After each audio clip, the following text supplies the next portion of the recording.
Hey there. Thanks for tuning into the Buck and Eric podcast.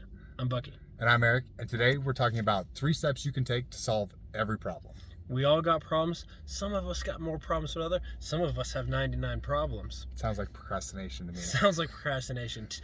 Subscribe to the Buck and Eric podcast, seriously. Step number 1, you need to define the problem. You need to identify what exactly is the problem and break it into pieces that are accomplished. How do you eat an elephant?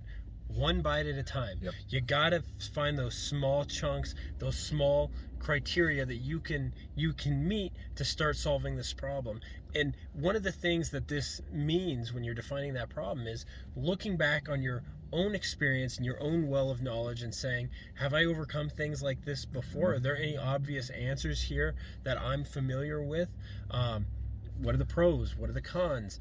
What exactly is the problem? Right, and by identifying that problem, by breaking it into smaller manageable chunks, it takes this really big problem that you're looking at and you're like, I don't even know where to start, to, okay, I'm going to solve this, which is going to lead to this, which is going to lead to this, which is going to lead to these. And so then you're cascading in your favor rather than just looking at this giant insurmountable problem and saying this is unsolvable. Because if you try and solve it all at once, it's absolutely unsolvable.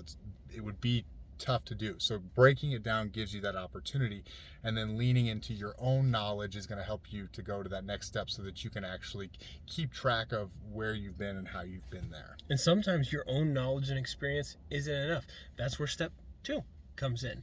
Seek resources. Look for information. There are people out there that have spent their entire lives trying to solve this problem or that problem or their problem or their own problems, and they've documented it and published it in books, in YouTube videos, in lectures and documentaries. Like there are resources out there and available to basically everyone on the planet now.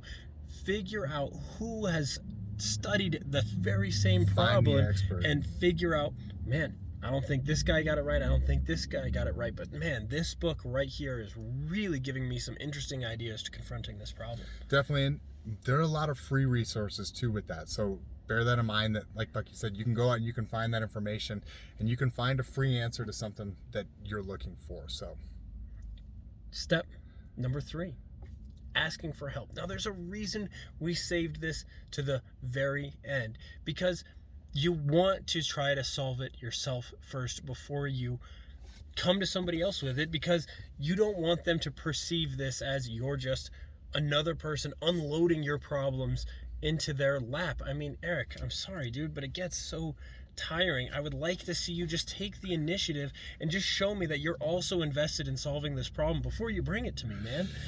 But doing so shows them that not only are you invested in it, but it gives you some supplemental knowledge to help be a part of that conversation. Yeah, definitely. And a lot of times I've found in my own experience, when I'm trying to solve a complex problem and I'm finding I'm not able to get the solution, it's a lot easier once I start to do the research, because I figure out that I'm asking the question in the wrong way.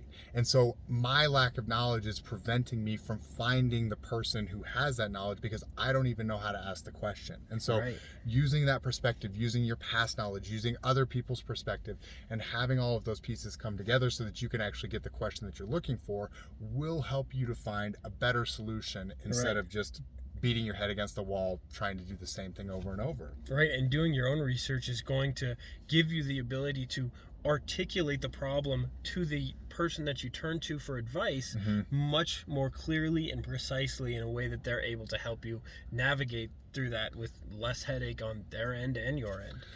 Definitely. One last thing on my side, just I think it's a meaningful quote, and I think Eisenhower said it, but he basically said it's not about the plan, it's about the planning. And I would say that this translates the same way to finding the solution.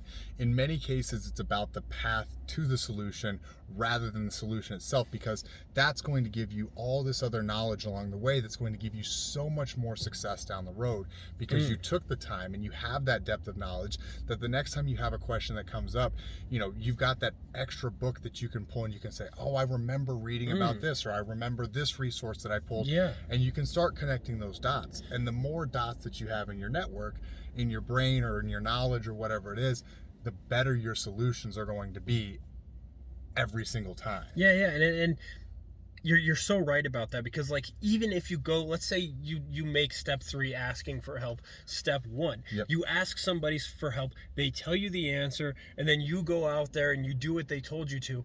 If you haven't done your own research into it, you may not be getting the real solution to the problem. You just got the problem solved, and you still are going to run into problems and not have those tools. By doing your own research, then asking for help, then you actually understand the solution that they're proposing. Yep. And then you can use that understanding to confront other problems in the future. Exactly. It's the whole thing of learning to fish rather than just being given a fish.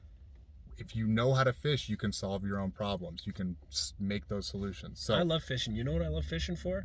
Likes, comments, and subscriptions. So hit the bell, get the notification, share this video with your friends. Tell and everyone. We will see you next time.